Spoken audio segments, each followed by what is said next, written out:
రైతు ఎవరు అధ్యక్ష? మా కుటుంబం, మా తండ్రులు, మా తాతలు, మా ముత్తాతలు వ్యవసాయం చేసి భూమిని నమ్ముకొని ఈ భూమిలోనే పుట్టి ఈ భూమిలోనే కలిసిన మా కుటుంబాల కోసం మేం చేసిన పని అధ్యక్ష. ఇది మేము గొప్పతనం అనుకుంటలేం, మా బాధ్యత అనుకుంటున్నాం.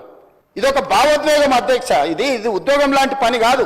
వాళ్ళకి ఎవ్రీథింగ్ ఈజ్ ట్రాన్సాక్షనల్. వాళ్ళకి ప్రతిదీ వ్యాపారం, లావాదేవీలు, ఇచ్చిపుచ్చుకోవడమే, వచ్చిందంతా పోయిందంతా వాళ్ళ వ్యవహారం. మేము అట్లా కాదు అధ్యక్ష.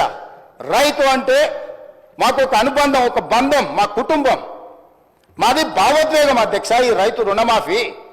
అందుకే అన్ని ఆపి నిజంగానే ఇదే రుణమాఫీ నేను 5 ఏళ్ల తర్వాత చేస్తే ఈ 21,000 కోట్ల రూపాయలకు 50,000 కోట్లు అయితే అధ్యక్ష పెరిగి, ఎందుకు మిగతా అన్ని కూడా కడుపు కట్టుకొని మిగతా కొన్ని అభివృద్ధి కార్యక్రమాలు కూడా ఆపుకొని ఈ రైతులకు ఎందుకు మొదటి సంవత్సరంలోనే వస్తేనే ఎందుకు రుణమాఫీ మీద పెట్టినా అంటే ఇప్పుడే రుణమాఫీ చేస్తే రైతు నెత్తి మీద మిత్తిల భారం పడదు అధ్యక్ష.